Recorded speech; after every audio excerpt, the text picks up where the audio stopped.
Waduh. Oke. Syukur alhamdulillah pada sore hari ini kita masih bisa melaksanakan perkuliahan, eee, statistik ya, meskipun harus secara daring karena ya 1 minggu ini kebetulan saya lagi, menyiapkan, eee, kegiatan akreditasi di prodi yang insya Allah akan dilaksanakan 3 hari, hari Senin, Selasa, dan Rabu pekan depan. Sehingga ya mau nggak mau saya harus berbagi, kesibukan gitu ya. Eee, Mudah-mudahan tidak mengurangi kualitas dari, pembelajaran yang akan dilakukan. Oke, saya share screen terlebih dahulu, sebentar.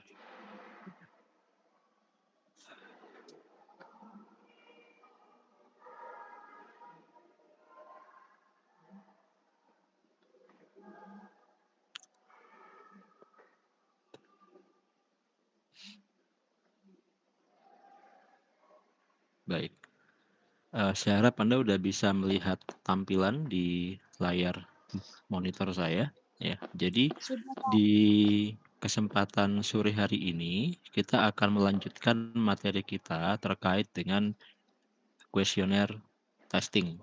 Ini sebenarnya adalah materi yang cukup penting karena nanti akan Anda gunakan ketika Anda mengerjakan tugas besar Anda. Eee, Bagi yang minggu lalu mungkin belum sempat menonton video yang sudah saya share di LMS, mungkin setelah perkuliahan ini Anda bisa tonton videonya. Di situ sudah saya jelaskan bagaimana caranya mendesain atau membuat pertanyaan-pertanyaan di dalam suatu kuesioner. Ada beberapa jenis pertanyaan yang bisa Anda gunakan ketika Anda ingin membuat suatu kuesioner. Misalkan jenisnya, eee, multiple choice single response atau multiple choice multiple response atau juga skala Likert, semuanya udah saya jelaskan di, materi sebelumnya. Bahkan saya juga sudah menjelaskan bahwa dalam pembuatan kuesioner itu sebenarnya ada 2 jenis pertanyaan yang bisa Anda pilih atau Anda gunakan. Yang pertama adalah pertanyaan jenis terbuka dan pertanyaan jenis tertutup. Pertanyaan jenis, eee, terbuka itu biasanya responden kita suruh mengisi semacam kayak IC. Contoh pertanyaan jenis terbuka itu Anda bertanya, bagaimana pendapat Anda terkait dengan produk skincare A? Nah, itu kemudian responden akan menjawab sesuai dengan pendapat dia. Itu namanya pertanyaan terbuka. Kalau pertanyaan tertutup, itu biasanya pilihan jawabannya sudah disediakan, sehingga responden hanya tinggal milih saja. Biasanya bentuknya bisa multiple choice ya, bisa skala Likert. Skala Likert itu biasanya kalau misalkan pertanyaannya itu jawabannya sangat tidak setuju, netral, setuju, sangat setuju. Nah, itu namanya adalah skala Likert. Bisa juga multiple choice. Misalkan ada pertanyaan, mana produk yang paling sering Anda gunakan dalam 1 bulan terakhir? Produk A, produk B, produk C, misalkan gitu. Nah, itu namanya pertanyaan tertutup. Bisa juga Anda kombinasikan keduanya. Pertanyaan terbuka Anda kombinasikan dengan pertanyaan tertutup. Misalkan ada pertanyaan, eee, mana produk yang Anda sukai? Produk A, produk B. Kemudian di bawahnya Anda kasih jelaskan alasannya. Jadi dia tidak hanya sekedar milih produk A atau produk B, tapi dia juga harus menjelaskan mengapa kok dia milih produk tersebut. Nah, itu berarti gabungan antara pertanyaan terbuka dan pertanyaan tertutup. Itu semua udah saya jelaskan di pertemuan minggu yang lalu. Videonya bisa Anda tonton di LMS. Nah, sekarang misalkan Anda sudah membuat list pertanyaannya. butir-butir pertanyaannya sudah Anda susun. Nah, sebelum kuesioner ini Anda sebar ke responden, Anda harus pastikan dulu bahwa kuesioner ini sudah melalui proses uji. Jadi harus diuji terlebih dahulu. Nah, pengujian yang dilakukan itu ada dua. Yang pertama adalah uji validitas, yang kedua adalah uji reliabilitas. Uji validitas digunakan untuk melihat apakah butir-butir pertanyaan yang sudah Anda susun ya itu bernilai benar. Artinya itu valid ya. Baik secara isi maupun secara konstruksinya. Susunan kalimatnya itu harus sudah valid, sudah benar. Yang kedua harus reliable. Reliable itu artinya dia bisa konsisten.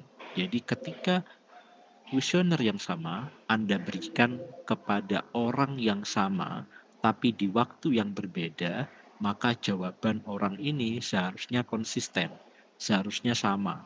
Nah, ini namanya adalah reliable. Nah, Anda harus pastikan bahwa setiap butir pertanyaan yang sudah Anda buat itu lolos kedua jenis uji berikut. Uji validitas dan juga uji reliabilitas. Jadi jangan langsung Anda sebar, tapi harus dipastikan bahwa keduanya lolos uji. Dan ini harus Anda lakukan. Jadi nanti ketika Anda mengerjakan tugas besar Anda harus menunjukkan ke saya dalam bentuk laporan yang Anda tulis bahwa kuesioner yang Anda buat itu sudah Anda uji sebelumnya. Anda ceritakan uji validitas yang Anda lakukan seperti apa, uji reliabilitas yang Anda lakukan itu seperti apa, dan hasilnya bagaimana. Nah, hari ini kita akan bahas apa itu uji validitas dan apa itu uji reliabilitas. Yang pertama adalah uji validitas. Uji validitas dalam sebuah kuesioner itu dapat dilakukan dengan berbagai cara, tergantung pada jenis validitas yang ingin diuji. Nah, contoh uji validitas yang umum dilakukan dalam pembuatan kuesioner itu diantaranya ada dua, yaitu content validity atau construct validity. Ini tidak harus Anda lakukan dua-duanya. Anda bisa saja hanya pilih salah satu. Misalkan hanya Anda lakukan validitas isi atau Anda hanya melakukan validitas konstruksi. Itu bisa. Atau bisa juga Anda melakukan keduanya. Content validity Anda lakukan, construct validity juga Anda lakukan. Itu juga boleh. Oke. Nah, apa itu yang disebut sebagai content validity? Content validity atau validitas isi ialah berupa penilaian dari ahli atau expert judgment. Nah, jadi Anda itu kan peneliti, dan biasanya peneliti itu bukan orang yang ahli di bidang yang digunakan sebagai subjek penelitian gitu. Misalkan Anda itu ingin mengetahui faktor-faktor apa saja sih yang membuat mahasiswa itu kesulitan belajar bahasa pemrograman misalkan. Anda pengen mengevaluasi itu. Anda ingin meneliti kira-kira faktor-faktor apa saja yang berpengaruh terhadap hal tersebut. Anda buat kuesioner. Nah, kuesioner yang sudah Anda buat itu seharusnya Anda tanyakan ke ahli, ke pakar. Pakar di sini bisa siapa? Bisa misal dosen pengajar mata kuliah bahasa pemrograman. Karena biar bagaimanapun beliau itu sudah cukup berpengalaman menghadapi segala macam jenis mahasiswa. Beliau itu tahu mana karakteristik mahasiswa yang dapat nilai bagus di mata kuliah bahasa pemrograman, mana yang kurang. Itu beliau itu bisa baca. Atau misalkan pakarnya itu bisa jadi adalah psikolog, ya, psikolog. Atau yang lain gitu. Nah, ketika Anda sudah membuat, sebut saja misalkan Anda udah buat 10 butir kuesioner gitu ya, 10 butir pertanyaan untuk kuesioner Anda. 10 butir pertanyaan untuk kuesioner ini Anda tunjukkan ke pakar. Lalu minta pakar untuk menilai apakah ke-10 butir pertanyaan yang sudah Anda susun itu sudah mengakomodir segala hal yang memang menurut pakar itu merupakan faktor-faktor yang cukup menentukan seseorang itu bisa dengan mudah belajar bahasa pemrograman atau tidak. Kalau misalkan pakar mengatakan ini sepertinya masih ada faktor yang belum Anda masukkan. Misalkan pakar bilang kayak gini, menurut pengalaman saya, eee, asal jurusan ketika SMA itu berpengaruh misalkan. Jadi menurut pakar biasanya, eee, mahasiswa-mahasiswa yang dulu SMA-nya itu dari jurusan IPA itu lebih cepat dalam belajar bahasa pemrograman ketimbang yang dari jurusan IPS, misalkan seperti itu. Sedangkan di kuesioner Anda itu belum ada butir pertanyaan yang terkait untuk menanyakan dulu ketika SMA ambil jurusan apa. Nah, berarti kan itu sumbangsih dari pakar untuk memvalidasi butir-butir pertanyaan yang Anda buat. Nah, ini yang disebut sebagai content validity. Jadi kita butuh bantuan pakar untuk memvalidasi setiap butir pertanyaan yang ada pada kuesioner kita. Atau sebaliknya, pakar mengatakan bahwa eh, butir pertanyaan Anda itu tidak relevan. Misal ada satu butir pertanyaan dalam kuesioner Anda itu yang bertanya berapa uang saku Anda per bulan. Menurut pakar, nggak ada korelasinya, nggak ada hubungannya antara berapa uang saku per bulan dengan berhasil atau tidaknya, atau mudah atau tidaknya mahasiswa itu belajar bahasa pemrograman. Nah, nanti pakar bisa ngasih saran, sebaiknya butir pertanyaan ini dihapus saja karena nggak relevan. Nah itu. Jadi kita butuh bantuan dari pakar. Itu namanya content validity. Nah, contoh pertanyaan yang dapat Anda berikan ke pakar untuk menguji validitas dari setiap butir pertanyaan dalam kuesioner Anda itu contohnya seperti ini. Ya, misal saya punya kasus eh, faktor yang mempengaruhi masa studi mahasiswa. Saya udah buat misalkan 5 butir pertanyaan. Kemudian pakar saya tanya 3 pertanyaan ini. Yang pertama, sejauh mana pakar setuju bahwa pertanyaan-pertanyaan dalam kuesioner ini mencakup faktor-faktor yang relevan yang akan mempengaruhi lamanya masa studi mahasiswa. Pakar bisa menjawab sangat setuju, artinya pakar merasa bahwa semua faktor-faktor yang relevan itu semuanya sudah tercakup dalam kuesioner Anda, atau setuju, atau netral, atau tidak setuju, atau sangat tidak setuju. Kalau sangat tidak setuju, berarti pakar merasa bahwa ada beberapa faktor yang belum Anda masukkan ke kuesioner Anda. Yang kedua, apakah pakar melihat aspek-aspek penting yang terlewatkan dalam kuesioner ini? Jika iya, mohon berikan saran perbaikan. Pakar suruh ngisi di sini. Atau yang ketiga, apakah ada saran atau komentar lain yang ingin diberikan oleh pakar terkait dengan kuesioner ini? Pakar suruh ngisi di sini. Udah 3 pertanyaan ini saja Anda tanyakan ke pakar untuk membantu Anda dalam memvalidasi kuesioner Anda. Nah, pakarnya siapa, Pak? Ya tergantung dari masalah yang Anda angkat. Kalau Anda ngangkat masalah yang berhubungan sama akademik, ya mungkin pakarnya bisa dosen wali, bisa sekprodi, atau mungkin yang lain. Pakar, eee, apakah harus atau apakah cukup satu orang, Pak? Idealnya lebih dari satu, idealnya ya. Tapi untuk mata kuliah ini, saya beri Anda keringanan, satu pakar nggak masalah. Tapi dalam real case, ketika misalkan nanti Anda membuat kuesioner untuk skripsi atau untuk tugas akhir, pakarnya seharusnya nggak cuma satu.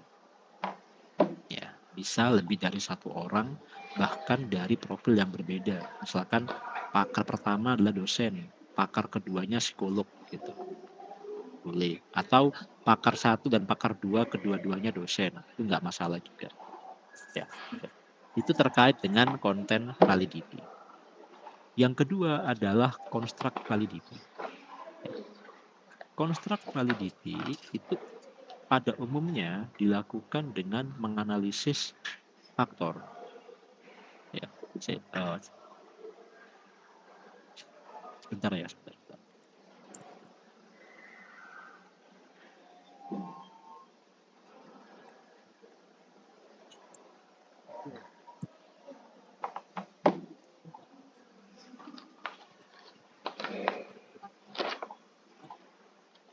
Oke, maaf.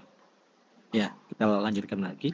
Jadi validitas konstruksi atau construct validity itu pada umumnya dilakukan dengan melakukan analisis faktor. Dengan menggunakan analisis faktor, Anda dapat menguji apakah item-item dalam kuesioner itu saling berhubungan sesuai dengan konstruksi yang diukur atau tidak.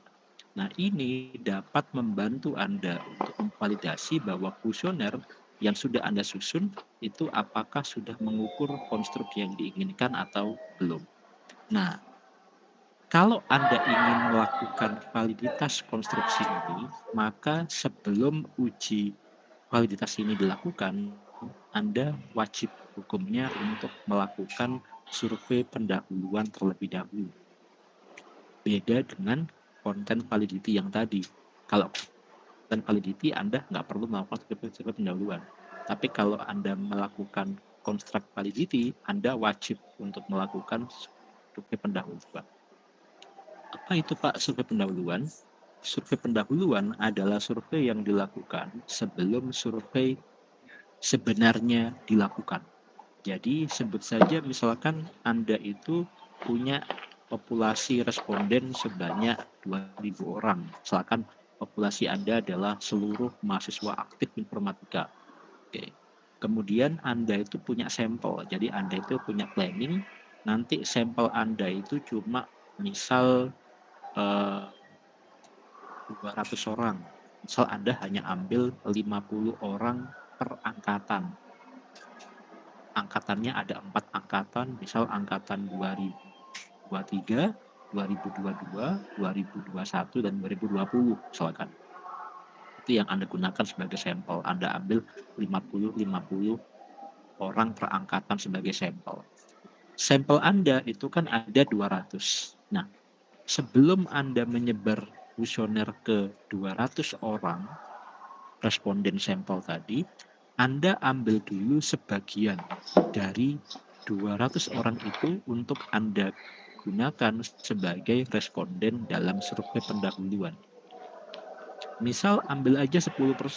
Jadi 10% dari 200 berarti kan 20 orang ya.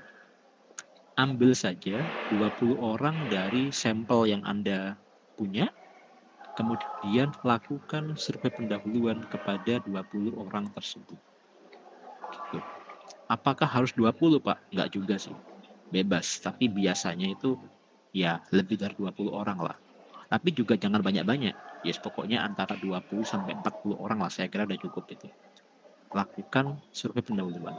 Nah, survei pendahuluan itu sebenarnya kayak gimana sih Pak? Kan gini, kita kan udah bikin kuesioner ya. Anggap aja kuesioner ini itu ibaratnya kayak suatu aplikasi yang belum siap untuk dirilis. Maka Anda perlu untuk melakukan beta testing terlebih dahulu. Biasanya kan kalau misalkan kita mau meluncurkan suatu aplikasi atau meluncurkan game gitu, sebelum full release biasanya ada istilahnya beta testing. Ada CBT atau close beta testing, ada OBT, open beta testing kayak gitu. Nah, sama, asumsikan aja kuesioner yang Anda buat itu ibaratnya kayak game atau aplikasi yang sudah Anda buat. Sebelum itu dirilis, Anda lakukan survei pendahuluan terlebih dahulu. Oke. Tujuannya apa? Kalau misalkan ternyata dari survei pendahuluan itu ternyata ada butir-butir pertanyaan yang perlu untuk diubah, nah, Anda bisa mengubah sebelum Anda sebarkan kuesioner itu ke 200 orang yang sebenarnya. Gitu. Nah, kemudian ketika Anda ingin melakukan eh, construct validity, maka setiap butir pertanyaan ya yang ada pada kuesioner Anda itu seharusnya Anda kasih skor. Yang paling gampang itu adalah skala Likert. Makanya saya merekomendasikan untuk tugas besar besok ini kuesioner Anda buat saja butir-butir pertanyaannya dalam bentuk skala Likert karena lebih mudah untuk dikasih skornya. Kalau dalam skala Likert itu biasanya kan ada scoringnya ya. Misalkan scoringnya range-nya 1 sampai 5. Jadi kalau sangat tidak setuju itu 1, tidak setuju itu 2, netral itu 3, kemudian sangat setuju itu 4, sangat setuju itu 5. Atau misalkan ada pertanyaan, seberapa sering Anda menggunakan produk A? Kalau skornya 1 itu tidak pernah, skornya 2 itu jarang, pernah menggunakan itu 3 misalkan, kemudian sering menggunakan itu 4, tiap hari menggunakan itu 5 misalkan gitu. Jadi buat aja skala Likert. Dengan seperti itu Anda akan lebih mudah untuk membuat scoringnya. Setiap butir pertanyaan itu harus Anda kasih skor. Bagaimana Pak kalau misalkan ternyata uh, pertanyaan saya itu bentuknya bukan skala Likert? Ya mau nggak mau Anda harus kasih skor. Ya, ini contoh. Misalkan di sini saya punya 2 pertanyaan gitu ya. Pertanyaan pertama ini bentuknya adalah skala Likert. Apakah Anda sering merasa bosan di tengah jam pelajaran? Tidak pernah, jarang, sering, selalu. Karena ini skala Likert, maka saya bisa kasih skornya itu misalkan ini 4, ini 3, ini 2, ini 1. Nah, tapi kalau misalkan pertanyaan Anda itu adalah seperti ini, apa yang menyebabkan Anda merasa bosan? Jawaban bisa lebih dari 1. Ini berarti kan multiple choice, multiple respon. Karena pengguna atau responden itu bisa jawab lebih dari 1 kan. Nah, kalau kayak gini, maka Anda bisa ngasih skornya sama seperti ini. Kalau saya biasanya untuk yang lainnya, karena ini jenisnya adalah pertanyaan terbuka, kalau ini pertanyaan yang tertutup, untuk yang pertanyaan terbuka saya kasih skor 1, pertanyaan yang tertutupnya 2. Nah, ini sebenarnya bisa Anda set berapapun, tapi kalau untuk multiple choice biasanya antara butir jawaban yang pertama dengan yang kedua dengan yang ketiga itu skornya sama biasanya. Nah, tapi kan ini agak sedikit repot. Mendingan kalau saran saya buat aja skala Likert. Ini jauh lebih mudah untuk Anda buat untuk uji validitasnya gitu. Oke. Nah, nanti misalkan responden itu untuk pertanyaan 1 dia jawab selalu. Untuk pertanyaan 2 dia jawabnya A dan C. Berarti untuk butir pertanyaan pertama, responden itu punya skor 1, sedangkan untuk butir pertanyaan kedua, responden itu skornya 4. Mengapa 4? 2 tambah 2, 4 kan? Berarti responden itu punya skor total untuk kuesioner ini adalah 5 total skor. Nah, nanti dari 20 responden yang Anda gunakan sebagai survei pendahuluan, Anda harus hitung ya scoring-scoringnya ini. Gitu. Nah, kalau sudah, maka Anda akan Anda bisa melakukan construct validity atau validitas konstruksi. Gimana caranya? Ini. Saya udah menyiapkan satu file Excel di sini. Ya, oke. Misalkan di sini saya punya 20 responden ya. Saya punya 20 responden. Sebentar. Nah, ini saya naikkan ke atas. Oke. Misalkan di sini saya punya 20 responden, R1 sampai R20. Kemudian saya punya kuesioner dengan 5 butir pertanyaan. Sebut saja P1 dengan sampai P5. Ya, ada 5 butir pertanyaan. Oke, kemudian ini adalah skor ya, skor untuk setiap butir pertanyaan yang diberikan oleh responden. Misalkan untuk responden yang pertama, dia jawab P1 itu 5, pertanyaan 2 dia jawab 4, pertanyaan 3 jawab 4, dan seterusnya. Nah, ini hasilnya. Nah, yang disebut sebagai construct validity itu gini. Terkadang kuesioner kita itu secara konten udah oke. Tapi terkadang ketika kita menyusun suatu kalimat, kalimat yang kita susun itu kurang pas sehingga hasil yang kita dapatkan tidak sesuai dengan apa yang kita inginkan. Ya. Sebagai contoh, misalkan butir pertanyaan 4 dan butir pertanyaan 5 itu misalkan bunyinya seperti ini. Pertanyaan 4 yang ini, pertanyaannya adalah seberapa nyaman Anda belajar di dalam kelas? Oke.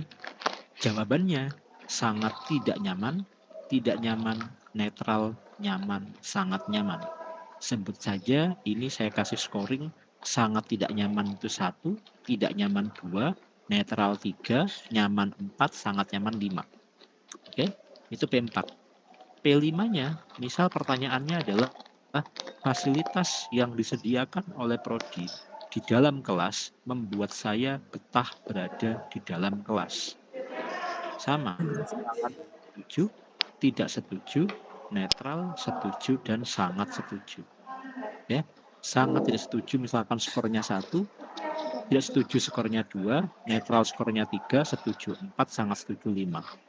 Nah, kalau melihat pertanyaannya, yang kita harapkan jawaban dari responden itu kan berkorelasi positif.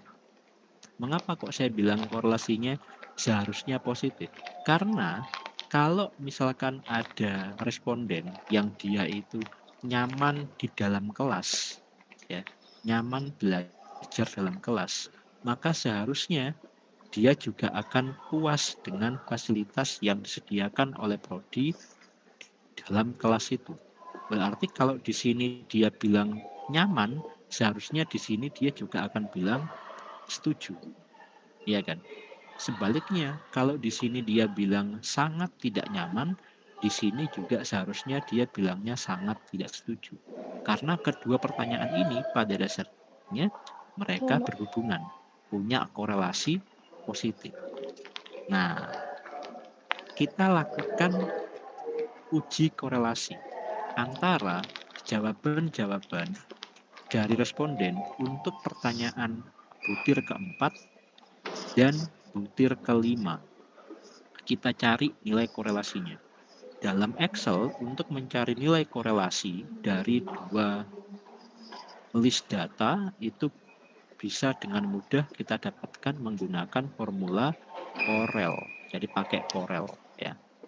Corel, kemudian data yang pertama E3 sampai E22, data keduanya F3 sampai F22. Jadi dua data ini saya compare, saya cari korelasinya.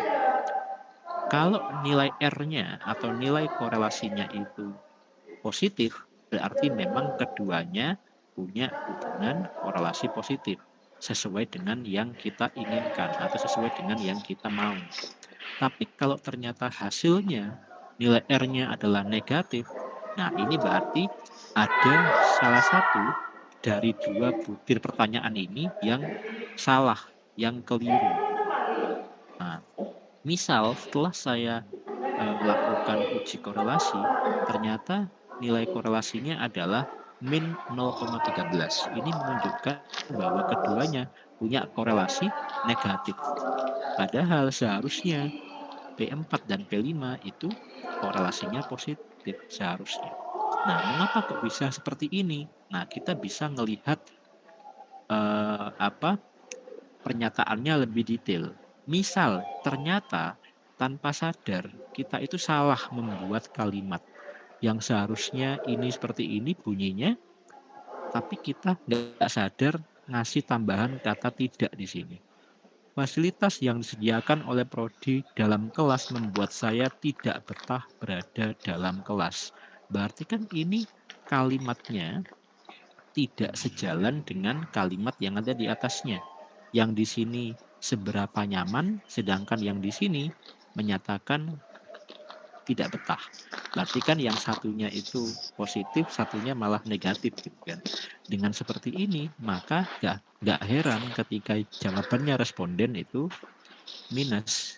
Nah, sehingga kita bisa mengevaluasi, oh iya saya kemarin nggak sadar masukkan kata tidak di sini. Oke, kata tidaknya saya hapus. Nah, itu adalah cara untuk menguji validitas dari suatu eh, isi kuesioner. Oke.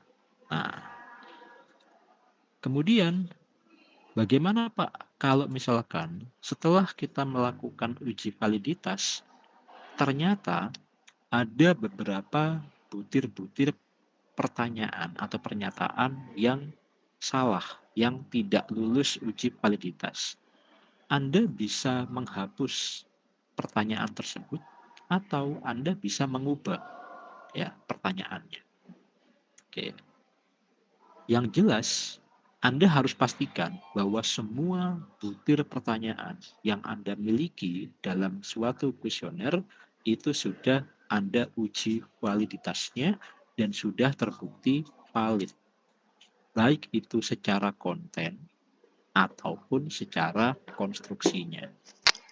Oke. Nah, setelah itu baru Anda lakukan uji reliabilitas. Nah, seperti yang saya bilang tadi, uji reliabilitas itu dilakukan untuk menguji konsistensi dari kuesioner yang Anda buat. Harapannya adalah kuesioner itu harus konsisten. Jadi ketika Anda bertanya pada seorang responden, hari ini dan besok Anda kasih pertanyaan yang sama, responden tadi seharusnya menjawab hal yang sama. Kalau sekarang Anda kasih responden jawabannya A, besok jawabannya B, berarti kuesioner Anda itu tidak reliable, ya, tidak konsisten. Atau misalkan gini, eh, Anda punya responden dengan profil yang sama. Seharusnya kalau responden punya profil yang sama, dikasih kuesioner yang sama, jawabannya kurang lebih harus sama. Kalau misalkan profil yang sama ini jawabannya beda, berarti kuesioner Anda kurang reliable. Nah, untuk menguji reliabilitas dari suatu kuesioner, teknik yang sering digunakan adalah teknik Alpha-Kronbach. Ya. Rumus dari Alpha-Kronbach bisa Anda lihat di layar. Ini kelihatannya rumusnya ribet, tapi pada dasarnya ini simple. Kita kembali ke Excel yang tadi. Di sini saya sudah menyiapkan satu sheet ya untuk uji reliabilitas. Misalkan di sini saya punya sama 20 responden, kemudian di sini saya punya 4 butir pertanyaan. Ya anggap saja setelah uji validitas saya tahu bahwa P5 ini bermasalah, maka P5 ini saya hapus. Sehingga hanya menyisakan 4 butir pertanyaan saja. Oke, ini sama. Ini merupakan skor setiap butir pertanyaan yang ada. Kemudian saya saya hitung skor totalnya. Nah, Pak, berarti kalau seperti ini untuk uji reliabilitas juga harus dilakukan sebagai pendahuluan. Iya. Jadi untuk menguji survei, untuk menguji reliabilitas pada suatu kuesioner, Anda wajib melakukan survei pendahuluan terlebih dahulu. Jadi, mau nanti Anda itu melakukan uji validitas konstruksi atau tidak, survei pendahuluan tetap wajib Anda lakukan. Karena biar bagaimanapun, untuk menguji reliabilitas, Anda wajib untuk melakukan survei pendahuluan. Gitu. Nah, setelah kita susun ya skor setiap butir pertanyaan untuk setiap responden, lalu sudah kita jumlahkan. Ini kan hanya kita sum aja ya, kita summarize, kita jumlahkan semuanya, ini hasilnya. Berikutnya di bawah itu kita hitung nilai variansnya. Ya. Kalau kita pakai Excel untuk menghitung nilai varians itu tinggal kita pakai saja var.p. Mengapa kok var.p, Pak? Kalau Anda masuk di Excel itu kalau kita masukkan var nanti di situ ada banyak. Ada var P, ada var S, ada var A gitu ya dan seterusnya. Var P itu bisa Anda baca di sini, calculates variance based on the entire population, ignores logical value and text in the population. Jadi mengapa kok kita menggunakan var.p, mengapa bukan var.s? Karena ini pada dasarnya survei pendahuluan. Jadi kita mengasumsikan dalam survei pendahuluan bahwa populasi kita itu memang hanya 20, bukan 2000. Jadi hanya 20 saja. Makanya di sini yang kita pakai adalah nilai varians dari populasi. Oke, var.p kemudian B3 sampai B22. Ini nilai variansnya. Ini juga sama. Ya, kita hitung nilai varians untuk data yang ada di atasnya. Ini juga sama. Demikian juga yang di sini. Untuk varians total ya kita tinggal hitung varians yang untuk skor total yang ada di atasnya. Oke, intinya ini hanya merupakan nilai varians dari data yang ada di atasnya. Berikutnya kita hitung total varians. Jadi varians dari setiap butir pertanyaan itu kita summarize. Anda lihat di sini. Summarize dari B23 sampai E23. Ya, jadi ini yang kita summarize. Gitu. Hasilnya adalah 1,698. Oke. Kemudian jumlah butir pertanyaannya itu ada berapa? Ada 4 kan? Ada 4. Berarti 4 di sini. Nah, berikutnya kita tinggal menghitung nilai alfa Kronbach berdasarkan dari rumus yang ini tadi. K-nya kita udah tahu ini merupakan nilai K, jadi 4 itu merupakan nilai K. Jadi K-nya 4 ya, berarti 4 dibagi 4 min 1 nanti kemudian dikalikan dengan 1 dikurangi. Nah, ini sigma H sama dengan 1 sampai K, kemudian SH kuadrat. Ini pada dasarnya adalah merupakan nilai summarize dari varian setiap butir pertanyaan, yaitu nilai ini. Jadi nilai yang di atas ini sigma bla bla bla ini pada dasarnya adalah 1,698 yang di sini. Sedangkan nilai yang di bawah ST kuadrat ini merupakan nilai varians total. Yang mana? Yang ini. Oke, berarti tinggal kita masukkan. K dibagi K min 1 dikalikan 1 dikurangi ini dibagi ini. Kita temukan nilai 0,695. Ya. Nah, untuk nilai alfa, kalau nilai alfanya itu lebih besar daripada 0,7, ini menandakan bahwa kuesioner Anda itu reliable.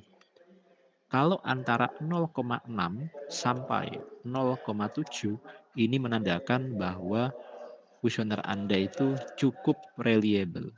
Tapi kalau nilainya itu kurang, ya kurang dari 0,6, menunjukkan bahwa kuesioner Anda itu tidak reliable.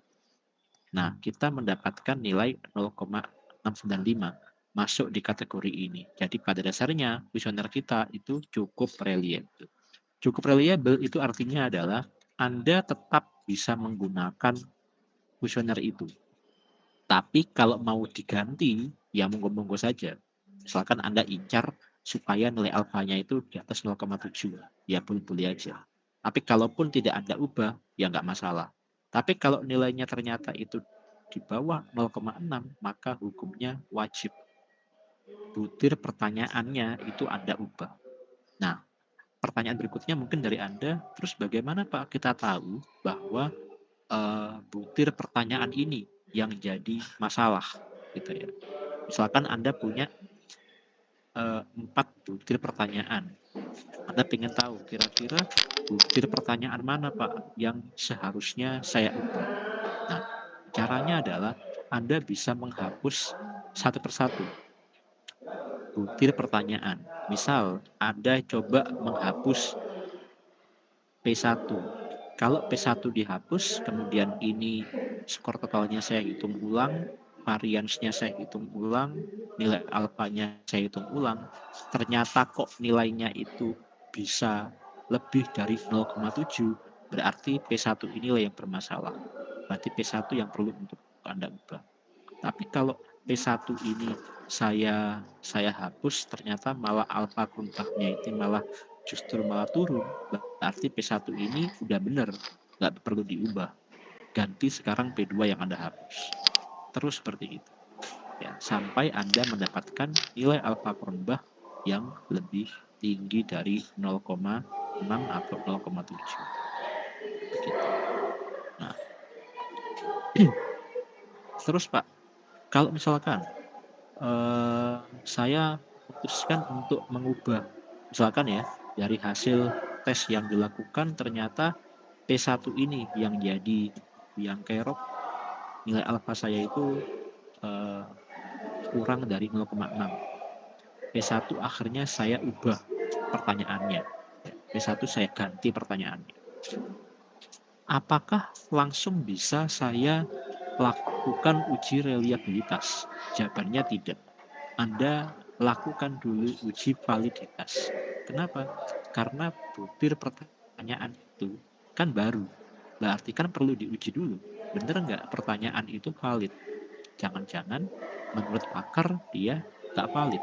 Atau jangan-jangan ketika kita uji validitas konstruksinya, ternyata justru malah nggak valid gitu kan. Jadi nggak bisa langsung dilakukan uji reliabilitas. Kecuali kalau misalkan pertanyaannya itu Anda hapus. Nah, tapi belum tentu juga. Kenapa? Karena ketika misalkan ya, P1 yang jadi biang kerok misalkan di sini, kemudian P1 Anda hapus. Ternyata menurut pakar, P1 ini merupakan faktor yang penting yang seharusnya ditanyakan. Berarti P1 nggak boleh Anda hapus.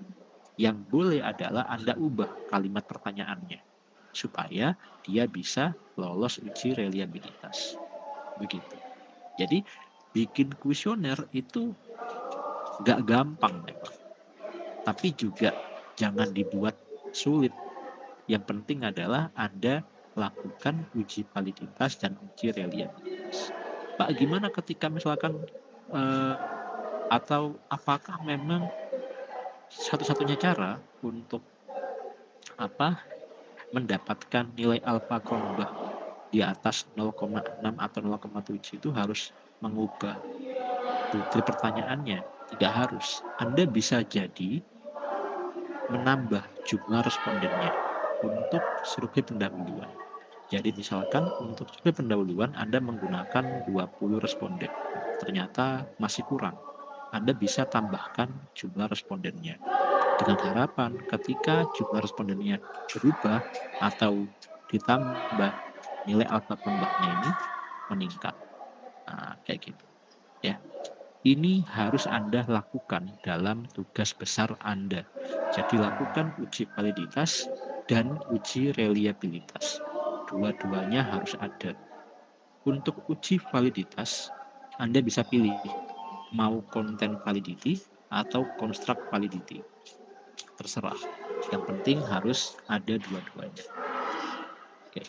Pak, kalau kemarin saya sudah melakukan penyebaran kuesioner, Pak, apakah harus disebar lagi kuesionernya? Iya, karena kan belum ada uji. Nah, jadi anggap aja kemarin itu gagal, Anda lakukan penyebaran kuesioner lagi, harus dilakukan uji pendahuluan, uji validitas dan uji reliabilitas terlebih dahulu. Oke? Nah, kemudian terkait dengan minggu depan.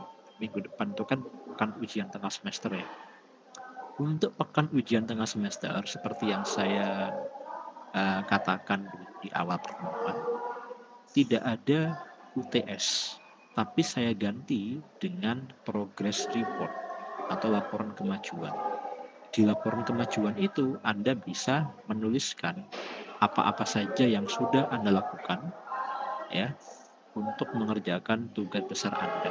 Anda bisa saja menuliskan Anda sudah melaksanakan survei pendahuluan, Anda sudah melaksanakan misalkan uji validitas atau yang lain. Silahkan, masih ada waktu. Nanti kurang lebih saya kasih waktu untuk mengerjakan laporan kemajuan mungkin sampai tanggal, saya lihat tanggal dulu. Ya mungkin sampai tanggal 12 lah, 12 November. Ya, masih ada waktu kurang lebih 12 hari itu untuk Anda membuat laporan kemajuan. Untuk formatnya sendiri gimana Pak? Dalam waktu dekat ini saya akan membuatkan template untuk laporan kemajuan Anda. Kemudian nanti silahkan Anda susun laporan kemajuannya sesuai dengan template yang saya berikan. Template-nya nanti akan saya share di grup dan juga di LMS. Ya, nanti untuk upload laporan kemajuannya juga melalui LMS. Ya, yang upload ya pokoknya nanti ditunggu saja mekanisme upload laporan kemajuannya nanti akan saya sampaikan di grup. Ya, ditunggu saja. Oke, itu mungkin yang bisa saya sampaikan. Kalau ada yang ingin ditanyakan, saya persilahkan. Sambil saya siapkan presensinya ya.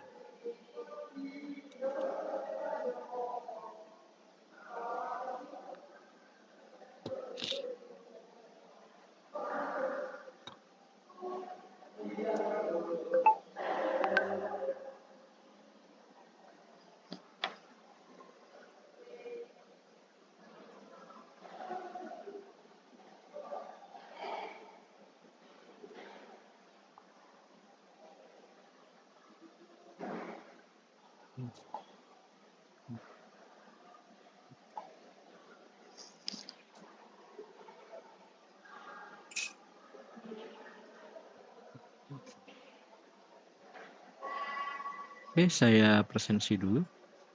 Ihsan Putra Mahyuni. Hadir, Pak. Rahmatun Nikmah. Hadir, Pak. Oke, Muhammad Eka Aditya. Hadir, Pak. Oke, Abdillah. Hadir, Pak. Oke, Mailani Kusumawardani. Hadir, Pak. Oke, Nadratan. Hadir, Pak. Oke, Hanum Zakia. Hadir, Pak. Baik, Afrizal Zikri Arifah. Nggak ada. Aji Sultan Jagatnata. Hadir, Pak. Baik. Bagus Maulana Hasim. Hadir, Pak. Oke. Shelly Kurnia Ulisya. Hadir, Pak. Baik. Ernaya Fitri. Hadir, Pak. Oke. Aditya Bagus Saputra. Hadir, Pak. Oke. Muhammad Ali Fatir. Hadir, Pak. Kemaldin Ahmad Syah. Hadir, Pak. Hadir. Baik. Rizkullah Alam. Hadir, Pak. Oke. Ahmad Zaini. Nggak ada. Ardi Dwi Setiawan. Hadir, Pak. Sandi Salsafanani. Hadir, Pak. Oke. Zulfa Mirza Al-Auzai. Hadir, Pak. Baik. Hilma Salman Maulana. Hadir, Pak. Baik. TM David Tarim. Hadir, Pak. Oke. Zulkifli Apatuti. Hadir, Pak. Baik. Ferry Noveraldi. Hadir, Pak. Oke. Arya Mandala Putra. Hadir, Pak. Muhammad Khalis Al-Fatin.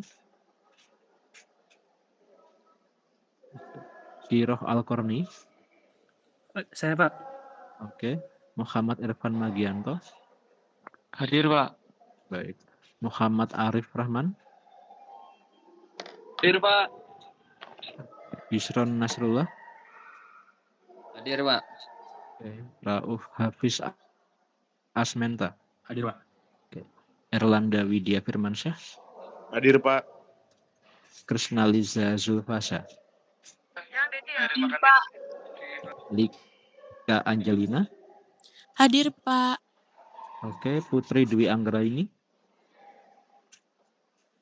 Hadir, Pak. Oke. Restanto Budi Darmawan. Admiral Iman Arvito. Hadir, Pak. Alfian Wahyu Juhar. Hadir, Pak. Calvin Rizky Purnomo. Hadir, Pak. Yusuf Nur Muhammad. Hadir, Pak. Muhammad Rafi Arkana. Hadir, Pak. Lutfia Sofa Dewi. Hadir, Pak. Dila Meri Handayani. Hadir, Pak. Nabil Eka Putra Akila. Hadir. Rosita Dwi Yulianti. Hadir, Pak. Amanda Rahma Wijayanti. Hadir, Pak. Ripada Husna. Hadir, Pak. Irawana Juwita. Hadir, Pak. Nabila hadir. Nabila Firdais Sista. Hadir, Pak. Paras Sandi Harsoyo. Hadir, Pak. Hadir. Oke. Oke, ada yang pindahan dari kelas yang lain? Ahmad Zaini, Pak. Ini berapa? 166. 148, Pak. Falikul, Pak. Kelas ada pindahan dari kelas yang lain? Kelas H, Pak. Falikul. Saya, Pak. Kelas apa? Kelas H.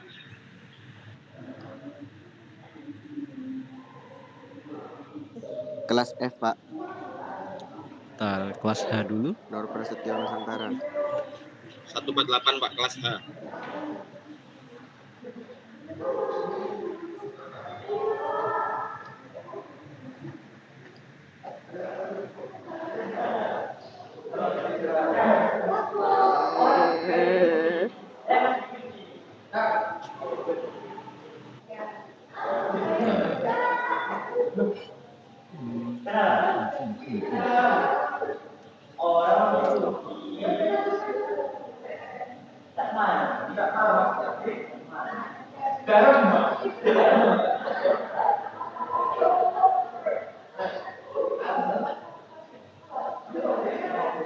Satu 148. Oke. Ada lagi yang kelas H? Pak. Saya 409, Pak. Oke. Ada lagi yang kelas H? Anjay. Kelas H dulu. Ada lagi yang kelas H? Saya, Pak. Yang berapa? 409. Iya, sudah. Ada lagi yang kelas H? Sudah. Yang kelas F? Saya, Pak.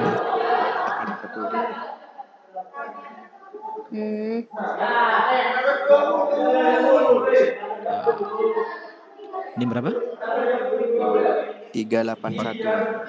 381. Terus ini berapa lagi? 411. Ada lagi kelas F?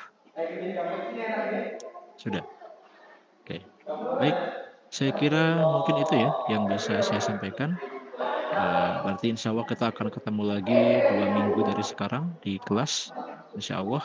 Saya akhiri. Assalamualaikum warahmatullahi wabarakatuh.